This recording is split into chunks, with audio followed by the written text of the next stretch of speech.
열왕기상 17장 17절에서 24절 말씀을 통해서 사르밧 과부 아들의 죽음, 이런 제목으로 하나님 말씀을 함께 나누겠습니다.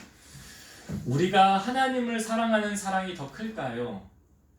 아니면 하나님께서 우리를 사랑하는 그 사랑이 더 클까요? 어느 사랑이 더 클까요? 이렇게 한번 질문 드려보면, 자녀가 부모를 사랑하는 사랑이 큽니까? 부모가 자녀를 사랑하는 사랑이 큽니까? 부모가 자녀를 사랑하는 사랑이. 예. 그래서 어른들이 이런 말 하는 거예요. 너도 나중에 시집 장가 가서 애 낳아서 키워봐라. 그러면 내 맘 알 거다. 예. 그 부모님의 사랑 다 모른다는 거죠. 우리가 하나님을 얼마큼 사랑하느냐. 때로는 삶 속에 내가 하나님이 이렇게 사랑합니다라고 여러분은 삶을 통하여 하나님께 뭐 보여드린 것이 있습니까? 성경은 영혼 없는 몸이 죽은 것 같이 행함이 없는 믿음은 죽은 것이다 라고 말하고 있어요. 마찬가지로 우리가 하나님을 사랑합니다라고 말하면서 그 사랑을 표현하지 않고 행하지 않는다면 그 사랑은 입술로만 하는 가짜 사랑이 될 수 있습니다. 그러나 하나님은 우리에게 그 진짜의 사랑을 보여주셨죠. 로마서 5장 8절, 우리가 아직 죄인 되었을 때에 그리스도께서 우리를 위하여 죽으심으로 하나님께서 우리에 대한 자기의 사랑을 확증하셨느니라.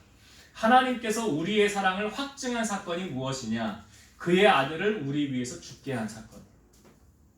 그의 아들, 권사님도 기도하셨지만 예수 그리스도의 보혈의 그 공로로 우리가 구원받은 거 아닙니까? 죄 가운데 있었던 우리가 죄에서 해방되어 하나님의 자녀가 될 수 있었던 것은 세상 다른 그 무엇으로도 될 수 없었습니다. 오직 예수님의 보혈만이 가능했죠. 그래서 하나님께서 우리를 사랑하며 그 표현을 독생자를 내어주신 사건이에요. 자기 아들을 죽게 하는 사건이죠. 요한복음 3장 16절, 하나님이 세상을 이처럼 사랑하사 독생자를 주셨으니 이는 그를 믿는 자마다 멸망하지 않고 영생을 얻게 하려 하심이라. 하나님께 하나밖에 없는 독생자 그 아들을 우리를 위하여 대신 죽게 하셨더라. 이게 하나님의 사랑이에요. 이 크신 사랑을 우리에게 보여주신 이유는 무엇입니까? 우리를 멸망시키려는 것이 아니라 우리를 구원하기 위한 하나님의 마음이더라. 그래서 디모데전서 2장 4절, 하나님은 모든 사람이 구원을 받으며 진리를 아는 데에 이르기를 원하시느니라. 그러니까 하나님은 한 사람이라도 멸망받는 걸 원하지 않아요.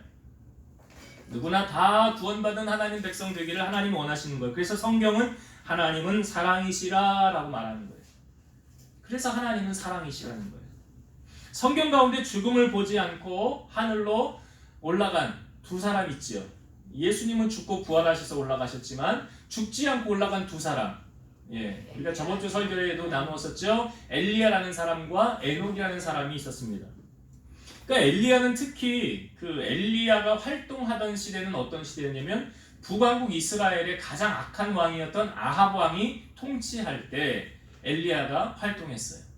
그러니까 강력한 악한 왕을 대적할 수 있는 강력한 선지자가 등장해야 되겠죠. 그러니까 그 엘리야가 이제 통치를 할 때에 그 엘리야가 아합 왕 앞에 가서 이렇게 말을 하죠. 내가 섬기는 이스라엘의 하나님 여호와께서 살아계심을 두고 맹세하노니 내 말이 없으면 수년 동안 비가 내리지 않을 것이다. 근데 뭐 아합 왕이 그 엘리야의 말을 뭐 그냥 귀담아 들었겠어요? 별 희한한 놈 다 있네. 무슨 네가 뭐 자연을 다스리냐? 네가 말하지 않으면 비가 내리지 않느냐? 그런데 세월이 지나감에 따라 1년이 지나 2년이 지나 비가 안 내리니까 이 아합이 누구를 찾기 시작하냐면 엘리야를 찾기 시작하는데 엘리야를 하나님이 싹 가려놓으니까 아무리 아합이 찾으려고 해도 찾을 수가 없는 거죠. 그러니까 그 왕 앞에, 아합 왕 앞에 이 말을 선포한 후에 너는 이제 그리 시냇가로 가서 거기 있는 시냇물을 마시라 그래요. 그래서 거기 갔는데 까마귀가 아침에도 떡과 고기를, 저녁에도 떡과 고기를 물고 오는 거예요. 엘리야에게. 그러니까 하나님의 사람은 하나님이 책임지신다는 거죠. 그것을 먹고 있는데 시냇물이 말랐어요. 비가 내리지 않으니까. 그러니까 하나님이 다시 말씀하시기를 너는 저 시돈에 속한 사르밧으로 가라. 내가 그곳에 한 과부를 명령해서 너를 섬기게 하였느니라. 그러니까 하나님의 말씀을 듣고 이제 엘리야가 사르밧 과부에게, 그 시돈 땅에 있는 사르밧 과부에게로 갑니다.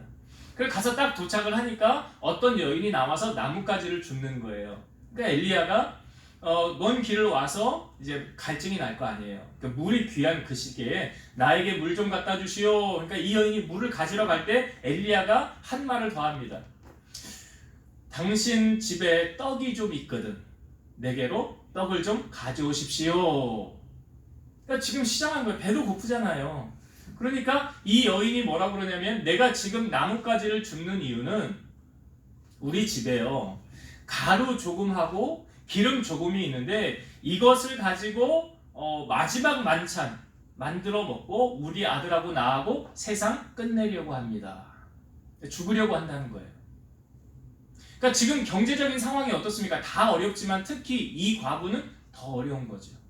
집에 뭐가 있대요? 가루 조금, 통에 가루 조금, 기름, 병에 기름 조금. 그러니까 이게 마지막 한 끼 해먹을 거 남아있는 거예요. 그럼 여러분 한번 생각해 봅시다. 하나님께서 엘리야를 사르밧 과부에게 보낸 거 하나님이 실수하신 거 아니에요? 아니 하나님이 번지수 잘못 집으셨네. 아니 섬기려면 어느 집으로 보내야 돼? 아니 엘리야를 공개하려면 어느 집으로 엘리야를 보내야 돼요? 아니 돈 많은 집으로 보내야지. 아니 뭘? 아 찢어지게 가난한 집에 그 한 끼 해먹을 거 그거 그 집에 보내가지고 뭘 먹게? 그러니까 하나님이 우리가 말씀 보면 이거 하나님 실수했네. 번지수 잘못 찾으셨네. 아니 돈 많은 집으로 보내서 섬기게 해야지. 어떻게 그런 집으로 보내셨을까? 우리 생각할 수 있잖아요. 근데 왜 하나님은 찢어지게 가난한 이 과부의 집으로 이 엘리야를 보냈을까? 우리가 이 엘리야의 이 과부의 말에서 우리가 힌트를 얻을 수 있어요. 자, 우리 12절의 말씀 한번 보세요. 여기 답이 있습니다. 왜 하나님께서 엘리야를 이 사르밧 과부에게 보냈는지 12절을 다시 읽어볼게요. 7장 열왕기상 7장 12절. 그가 이르되 그 과부가 말하는 거예요. 당시에 하나님 여호와께서 살아계심을 두고 맹세하노니 나는 떡이 없고 다만 통에 가루 한 움큼과 병에 기름 조금뿐이라 내가 나뭇가지 둘을 주어다가 나와 내 아들을 위하여 음식을 만들어 먹고 그 후에는 죽으리라. 지금 나뭇가지 줍는 이유는 마지막 한 끼 해먹을 그거 장작 가져오는 거예요. 그래서 불 피워가지고 기름 두르고 떡 만들어 먹고 아들하고 이제 마지막 만찬 먹고 어떻게 한다는 거예요? 죽는다는 거예요. 그 후에는 죽으리라. 죽으리라. 자, 여러분 왜 하나님께서 엘리야를 사르밧 과부에게 보냈다고 생각하십니까? 만약 이렇게 생각해 볼게요. 만약 이 과부가 엘리야를 못 만났어요. 그럼 어떻게 됐을까요? 이 여인 아들하고 죽었죠. 어떻게 죽었을까요? 굶어 죽어. 내가 보니까 굶어 죽은 것 같지는 않아요. 죽으리라 결정한 건 아직 다 계획을 해놓은 거예요. 어떻게 죽을 것까지. 그리고 만약에 목숨을 끊었어요. 그러면 이 과부하고 이 아들은 어디가 천국 지옥 중에 어디 갔을까요? 지옥. 그렇죠. 그럼 하나님은 이 과부하고 아들이 지옥 가는 걸 원하세요? 천국 오기를 원하세요? 천국 가. 그래요. 그러니까 하나님이 지금 왜 엘리야를 사르밧 과부에게 보냈습니까? 지옥 안 가게 하고. 그 영혼을 사랑하기 때문에 그런 거예요. 그냥 내버려 뒀으면 끔찍한 일이 벌어졌겠죠. 그러나 엘리야를 만남으로 말미암아 그가 구원함을 얻을 수 있고, 그러니까 하나님이 실수한 거예요? 실수하지 않은 거예요? 실수한 거 아니에요. 네, 하나님은 실수. 복음성가에도 있잖아요. 하나님은 실수하지 않으신다네. 이런 복음성가가 있어요. 하나님은 실수하시는 분이 아니세요. 사람은 실수할 수 있어요. 그런데 지금 엘리야가 이 사르밧 과부에게 요구한 것이 무엇이었습니까? 물을 가지러 갈 때 떡을 좀 있으면 가져와라. 그러니까 엘리야도 이런 생각까지 못했던 거예요. 아니 하나님이 뭐 나를 섬기려고 이렇게 보냈다고 한다면 뭐 좀 괜찮은 사람이겠지라고 생각을 했겠죠. 근데 이 여인이 대답하기를 떡이 있대요, 없대요? 없대요. 떡이 없대요. 마지막 한 끼 만들어 먹을 그거 있대요. 그런데 엘리야가요, 그 떡을 어떻게 하라는 거예요? 나에게 가져오래요. 이 성경을 이 부분을 한번 보고 말씀을 나눌게요. 자, 한번 봅시다. 13절과 14절 말씀. 엘리야가 그에게 이르되 두려워하지 말고 가서 내 말대로 하려니와 먼저 그것으로 나를 위하여 작은 떡 한 개를 만들어 내게로 가져오고 그 후에 너와 내 아들을 위하여 만들으라. 이스라엘 하나님 여호와의 말씀이 나 여호와가 비를 지면에 내리는 날까지 그 통에 가루가 떨어지지 아니하고 병에 기름이 없어지지 아니하리라 하셨느니라. 자, 가서 그것으로 작은 떡 한 개를 만들어 내게로 가져와라. 여러분, 이 기름이 얼마나 있었는지 모르지만 분명히 병에 기름 조금이라고 그랬잖아요. 그럼 떡 몇 개 나올까요?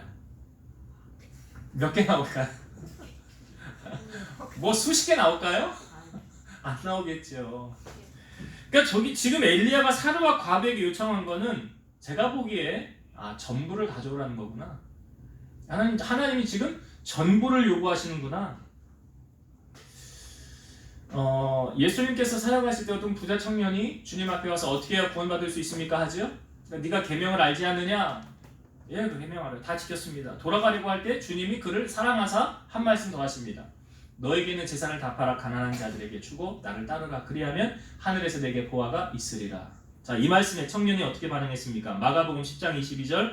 그 사람은 재물이 많은 고로 이 말씀으로 인하여 슬픈 기색을 띠고 근심하며 가니라.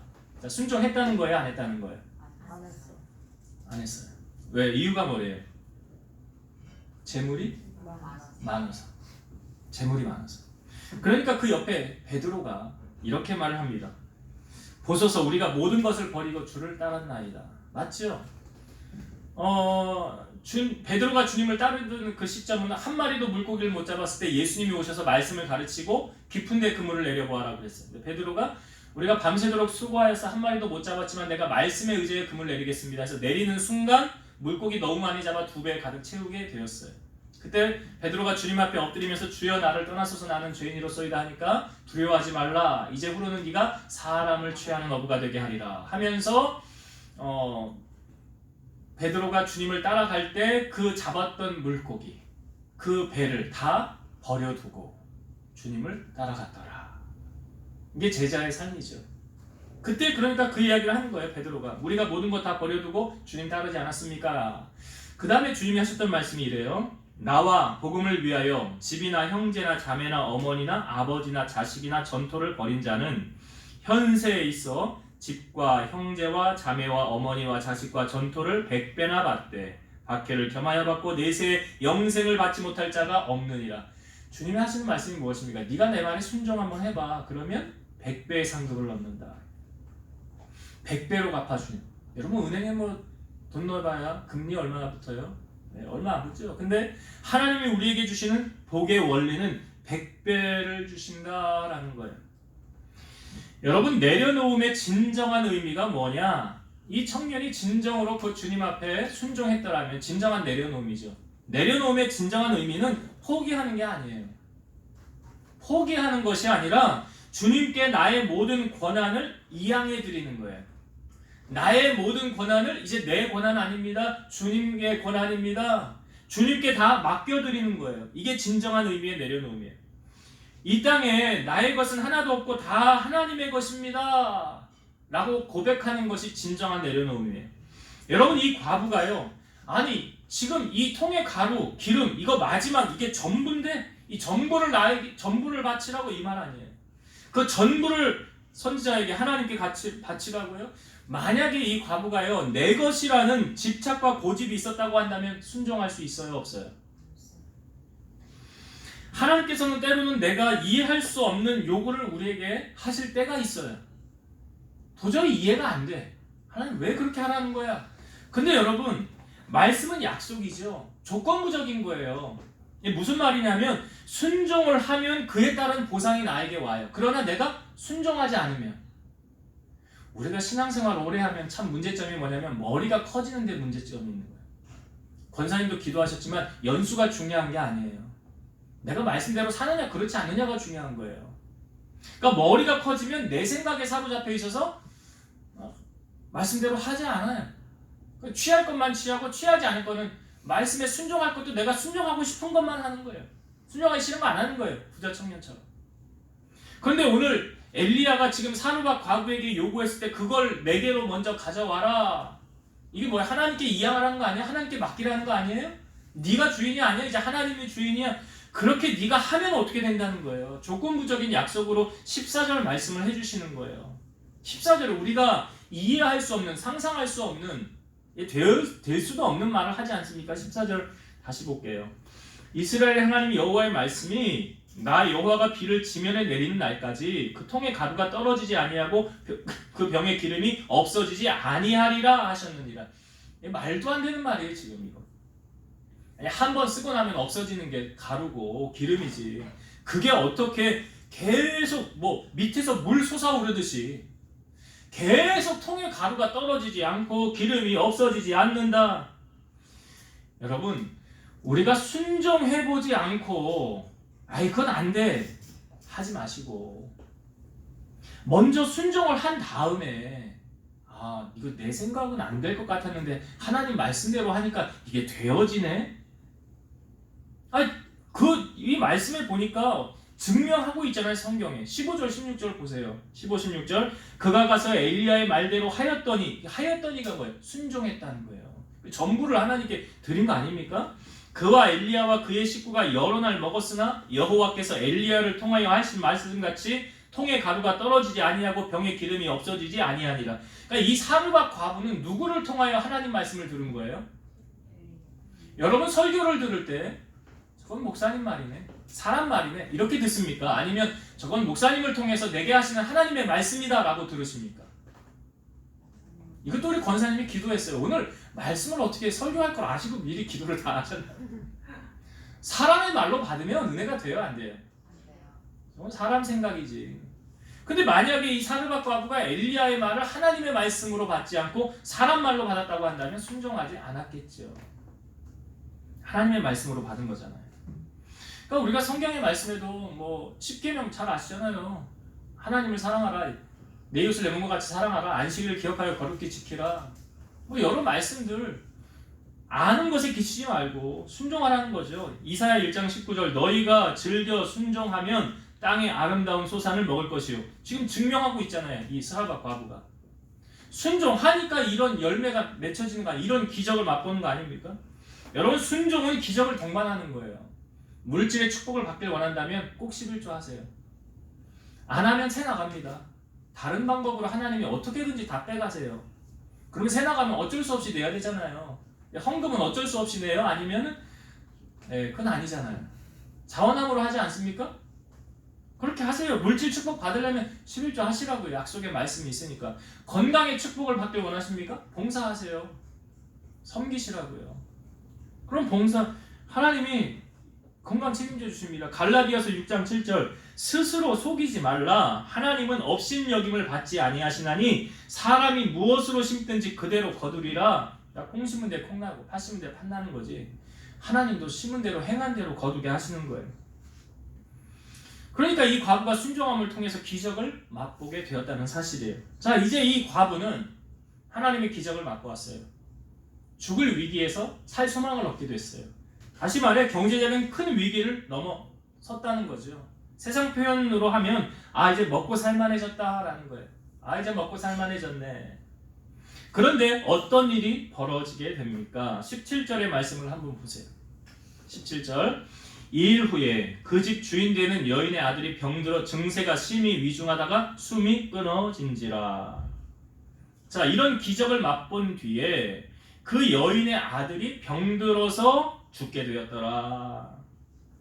여러분 이 과부에게 있어서 이 아들은 미래이며 소망이며 삶의 이유, 존재 이유, 힘들 때마다 이 아들 보면 다시 살 소망을 얻게 되고 다시 일어설 능력을 얻게 되고 내가 왜 살아야 되느냐? 너 때문에 내가 산다. 그런 삶의 목적 아닙니까? 그러니까 이 여인에게 있어서 이 아들은 한마디 말로 표현하면 전부예요. 전부라고요. 질문을 이렇게 한번 드려볼게요. 여러분 하나님은 질투하십니까? 질투하지 않으십니까? 하나님 질투하시는 거 아세요? 출애굽기 20장 4절에서 6절 너를 위하여 새긴 우상을 만들지 말고 또 너로 위로 하늘에 있는 것이나 아래로 땅에 있는 것이나 땅 아래 물속에 있는 것이나 어떤 형상도 만들지 말며 그것들에게 절하지 말며 그것들을 섬기지 말라. 나 내 하나님 여호와는 질투하는 하나님인즉 나를 미워하는 저의 죄를 갚되 아버지로부터 아들에게로 3, 4대까지 이르게 하거니와 나를 사랑하고 내 계명을 지키는 자에게는 1000대까지 은혜를 베푸느니라. 그러니까 이게 십계명에 관한 말씀을 하시다가 이 말씀을 하신 거예요. 하나님은 질투하신대요. 뭘 질투하시느냐? 잘 아셔야 돼요. 하나님은 하나님보다 더 사랑하는 것을 질투하신다. 다시 말씀드리면 우리가 하나님보다 더 사랑하는 그 어떤 것이 있다고 한다면 하나님 질투하시는 거예요. 여러분 우상이라는 개념을 이렇게 적용을 하세요. 내가 하나님보다 더 사랑하는 것은 다 뭐다? 우상이에요. 왜? 성경이 그렇게 말하고 있잖아요. 나 왜 다른 신을 섬기지 말라. 하나님보다 더 사랑하면 하나님 질투하시는 거예요. 이 과부가요 그 아들을 얼마나 사랑했을지 여러분 추측이 되지요. 전부잖아요. 나보다 더 귀한 게 자식인데. 여러분 하나님보다 더 귀한 것이 있다고 한다면 하나님은 질투하시기 때문에 교통정리하실 수 있어요. 그것이 혈육이든 돈이든 뭐 부동산이든 뭐 사업장이든 그 어떤 것이든 하나님보다 더 사랑하는 그 무엇이 있다. 그럼 하나님 이렇게 보시겠죠. 너 나보다 그거 더 사랑하냐? 그거 안 되는데. 여러분 그 하나님보다 더 사랑하는 것이 있다면 빨리 교통정리 하셔야 돼요. 빨리 하셔야 돼요. 이 아들이 죽었어요. 죽은 다음에 자, 이 과부가 어떤 반응을 보입니까? 엘리야를 찾아가죠. 18절을 한번 보겠습니다. 18절 여인이 엘리야에게 이르되 하나님의 사람이요 당신이 나와 더불어 무슨 상관이 있기로 내 죄를 생각나게 하고 또 내 아들을 죽게 하려고 내게 오셨나이까.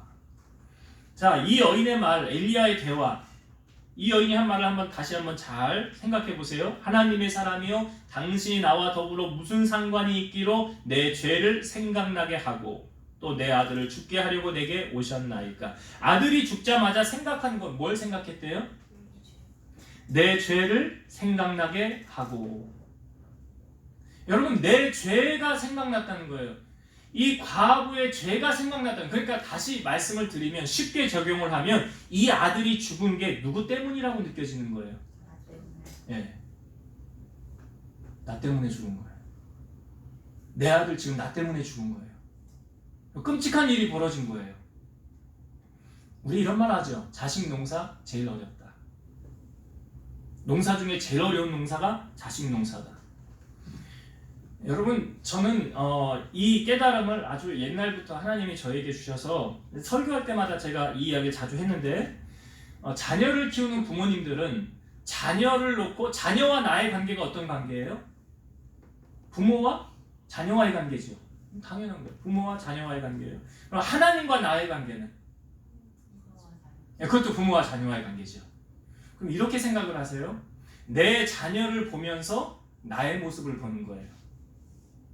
내 자녀가 지금 너무나 말도 잘 듣고 착하고 성실하고 공부도 잘하고 심부름도 잘하고 효도도 잘하고. 자, 그럼 뭘 깨달아야 되냐면 내가 하나님 앞에 지금 나의 모습이 저 모습이구나. 내 자녀의 모습이 내가 하나님 앞에서의 모습이구나. 그런데 내 자녀가 말도 되게 안 듣고 공부도 되게 안 하고 그냥 세상적인 어울리는 친구들하고 놀고 막 그렇게 아주 속을 뒤집어 놓고 그런다고 생각해 보세요. 그 모습을 내가 하나님 앞에서의 모습으로 비추어 보세요. 내가 지금 하나님을 속 뒤집어 놓고 있지는 않은가? 내가 하나님 속을 뒤집어 놓으니까 내 자녀가 내 속을 이렇게 뒤집어 놓는구나.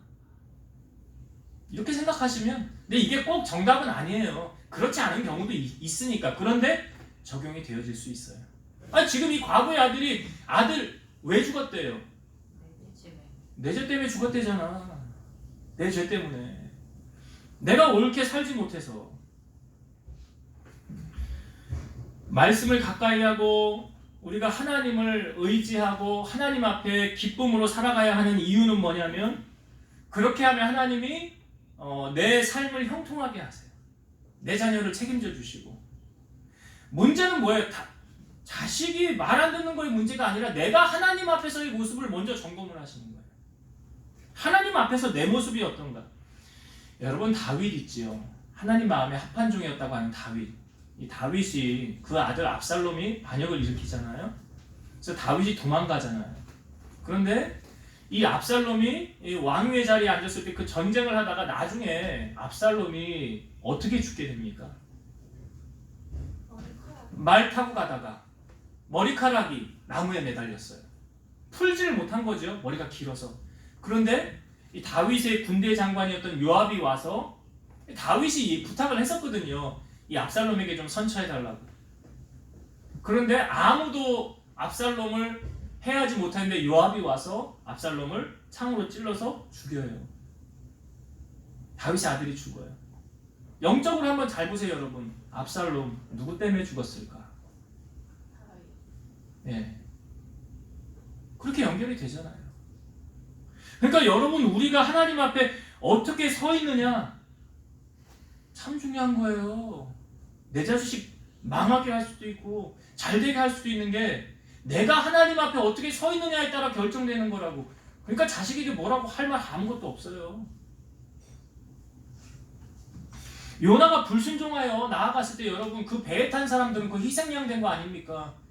그 요나가 불순종해서 배가 풍랑이니까 배에 탄 사람들이 가지고 있던 거 다 버리게 됐잖아요. 누구 때문에? 여러분, 우리의 죄 때문에 희생양이 되신 분이 있죠.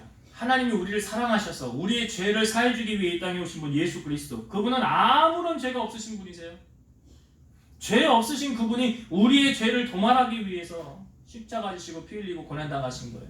그분이 그렇게 희생당함으로 말미암아 우리가 값없이 의롭다 함을 얻게 된 거예요.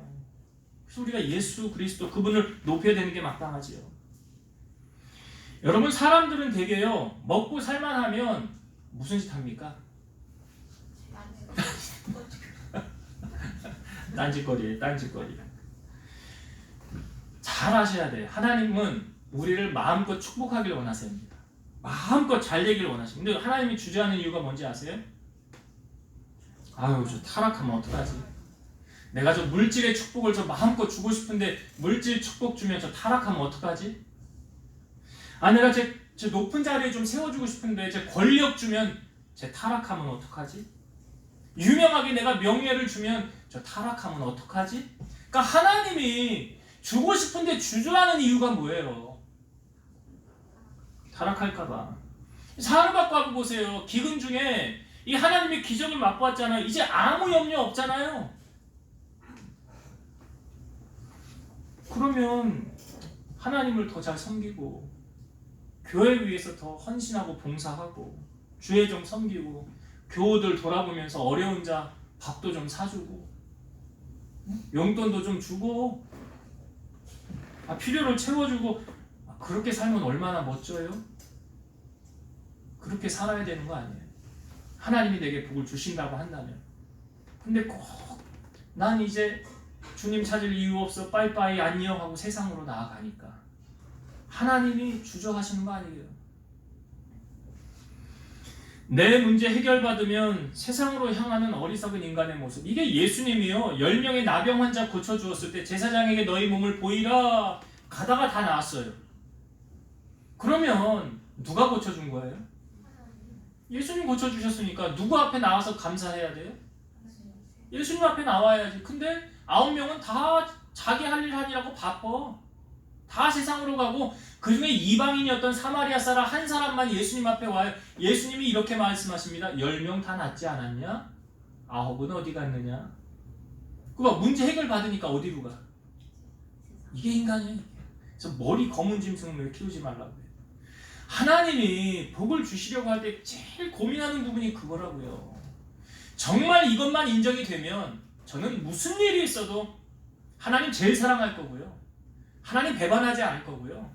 나에게 복 주시면 나 하나님만 잘 섬길 거예요. 이것만 확증되면 하나님 그냥 부어주신다고요. 어떤 방법을 통해서든지. 그 과정이 먼저 되어져야 되는 거예요. 사르밧과부가 지금 그거 안 됐잖아. 지금 보니까 안 됐네. 문제는 해결안 받았는데. 그러니까 하나님이 이 일을 펼쳐나가시는 거예요. 자, 과부의 아들이 죽으니까 이제 엘리야 찾아왔죠. 근데 뭐 엘리야가 사실 잘못해서 그런 거 아니잖아요. 가만히 보면 성도들이 잘못하면 목사님이 이거 기도 안 해서 그런 거 아니야? 목사님이 열심히 우리 이거 서포트 안 해줘서 이런 거 아니야? 아니지. 아니지요, 그거는. 왜 책임을 교회에 돌리면 안 되고 목사님한테 돌리는 거 아니에요? 자기가 잘못해서 그런 건데. 근데 지금 이 모습 속에서 엘리야가 얼마나 황당합니까? 과부의 아들이 죽음을 보고 이 아들을 안고 다락으로 올라갔어요. 자, 엘리야가 뭐 했나? 성경을 한번 봅시다. 20절부터 한번 볼게요. 20절. 여호와께 부르짖어 이르되 내 하나님 여호와여 주께서 또 내가 우거하는 집 과부에게 재앙을 내리사 그 아들이 죽게 하셨나이까. 그러니까 하나님은 복도 내리시고 화도 내리시는 하나님 맞죠? 빛도 창조하시고 어둠도 창조하시죠? 왜 죽게 하셨나이까. 지금 뭐 하는 거예요, 엘리야가? 또 볼게요. 21절. 그 아이 위에 몸을 3번 펴서 엎드리고 여호와께 부르짖어 이르되 내 하나님 여호와여 원하건대 이 아이의 혼으로 그의 몸에 돌아오게 하옵소서 하니 여호와께서 엘리야의 소리를 들으심으로 그 아이의 혼이 몸으로 돌아오고 살아난지라. 엘리야 지금 뭐 하고 있습니까? 기도하고 있죠. 여러분, 부르짖어 이르되, 부르짖어라는 게 뭐예요? 부르짖는다. 성경에도 보면 너는 내게 부르짖으라 내가 내게 응답하겠고. 부르짖는 거 쉽게 여러분 이해할 수 있도록 설명을 드리면, 우리 민문기 집사님 주일날 이제 예배 설교 마치고 기도하잖아요. 밖에 나가 있으면 기도 소리 들려요, 안 들려요? 그게 부르짖는 거예요. 그게 부르짖는 거예요. 근데 여러분 부르짖는 거 돼요, 안 돼요? 네? 잘 안 돼요? 아직 안 급하네. 아직 안 급해. 내 발등에 아직 불 안 떨어졌어. 여러분 그 자녀가 물에 빠졌다고 생각해 보세요. 아이고 어떡해 살려주세요 이런 사람 있어요? 없죠? 어떻게 해요? 그렇지. 그게 부르짖는 거예요. 하나님을 향하여 아직 내가 안 급하면 아이 뭐 해주든지 뭐 말든지 뭐 안 부르짖죠. 급하면 부르짖죠. 이게 어디요? 성경에 보니까 여러분 그 앞을 못 보는 거지 바디메오, 앞을 못 보는 맹인 바디메오, 예수님 지나갈 때 바디메오가 어떻게 해요? 네? 네. 예수님을 향하여 다윗의 자손 예수여 나를 불쌍히 여기소서. 이게 뭐 하는 거예요? 이게 부르짖는 기도예요. 내가 아직 안 급하면 안 부르짖어. 근데 성경에는 너는 내게 부르짖으라 내가 내게 응답하겠고 네가 알지 못하는 크고 은밀한 일을 내게 보이리라. 여러분 엘리야는 우리와 똑같은 사람입니까? 다른 사람입니까? 똑같은 사람이라고 성경이 증언하고 있죠. 야고보서 5장 17, 18절 엘리야는 우리와 성정이 같은 사람이로되 그가 비가 오지 않기를 간절히 기도한즉 3년 6개월 동안 땅에 비가 오지 아니하고 다시 기도하니 하늘이 비를 주고 땅이 열매를 맺었느니라. 중요한 것은 엘리야는 우리와 똑같은 사람이다. 다른 사람 아니다. 아무리 능력이 많고 행하고 기적을 베풀었어도 여러분 기도하지 않으면 하나님 능력은 나타나지 않는다. 그러니까 이 예수님께서 제자들하고 서기관들이 모여서 변론할 때 주님이 갔어요. 너희가 뭘 변론하느냐? 그랬더니 어떤 사람이 예수님에게 선생님, 말 못하는 귀신 들린 내 아들을 선생님에게 데려왔습니다. 귀신이 어디서든지 내 아들을 잡으면 거꾸러져 거품을 흘리고 이를 갈며 말라갑니다. 내가 선생님의 제자들에게 좀 내쫓아달라고 하였으나 그들이 하지 못했습니다. 예수님 이렇게 말씀하시죠. 믿음이 없는 세대에 내가 얼마나 너희와 함께 있으며 얼마나 너희에게 참으리요 그를 내게로 데려와라. 그러니까 데리고 오니까 이 아이 안에 있는 귀신이 예수님을 보고 심히 경련을 일으키며 땅에 엎드려져 거품을 흘립니다. 예수님이 아이 아버지에게 물어요. 언제부터 이렇게 되었느냐? 그러니까 어릴 때부터 이렇게 되었습니다. 귀신이 내 아들을 죽이려고 물에도 던지고 불에도 던졌습니다. 무엇을 하실 수 있거든 우리를 불쌍히 여기사 도와주옵소서. 예수님이 이렇게 말씀하셨어요. 할 수 있거든이 무슨 말이냐? 믿는 자에게는 능히 하지 못할 일이 없느니라. 그러니까 이 아이의 아버지가 소리 질러서 이게 부르짖는 거예요. 소리 질러서 내가 믿나이다. 나의 믿음 없는 것을 도와주소서. 얼마나 간절해요. 얼마나 간절하니까 부르시게 되는 거예요. 그러니까 예수님이 더러운 귀신을 꾸짖으면서 말 못하고 못 듣는 귀신아 내가 내게 명하노니 그 아이에게서 나오고 다시 들어가지 말라 하니까 이 귀신이 소리를 지르면서 심히 아이로 병면을 일으키면서 나갑니다. 아이가 죽은 것 같이 되어서 많은 사람이 이 아이 죽었구나. 근데 예수님이 그 손을 잡아서 일으켜 세웁니다. 귀신이 나가고 그 아이가 온전해졌어요. 그리고 집에 들어가서 제자들이 예수님에게 질문을 하는 거예요. 예수님, 우리는 왜 그 귀신을 쫓아내지 못했습니까? 마가복음 9장 23절 이르시되 기도 외에 다른 것으로는 이런 종류가 나갈 수 없느니라. 기도 외에 다른 것으로는 이렇게 할 수 없느니라. 기도 외에 다른 것으로는 내 문제 해결받을 수 없느니라. 기도해야 돼요? 하지 말아야 돼요? 야고보서 4장 2절 후반절 보면 너희가 얻지 못하는 것은 구하지 아니하기 때문이요 그랬어요. 지금까지 너희가 구하지 아니했다면 구하라 그리하면 받으니 너희 기쁨이 충만하리라 말씀하셨고 요한복음 15장 7절 너희가 내 안에 거하고 내 말이 너희 안에 거하면 무엇이든지 원하는 대로 구하라 그리하면 이루리라. 시편 2편 8절 내게 구하라 내가 이방 나라로 내 유업을 줄이니 내 소유가 땅끝까지 이르리로다. 내 입을 넓게 열라 내가 채우리라. 지금 이 아이가 죽었어요. 과거의 아들이. 어떻게 해서 다시 살아나게 되었습니까? 기도함. 이런 기도는 하나님 손을 움직이는 열쇠예요. 맞는 키예요. 그러니 어떤 상황에서도 기도할 수 있으면 희망이 있는 거예요. 기도하지 않으면 하나님 일하지 않으십니다.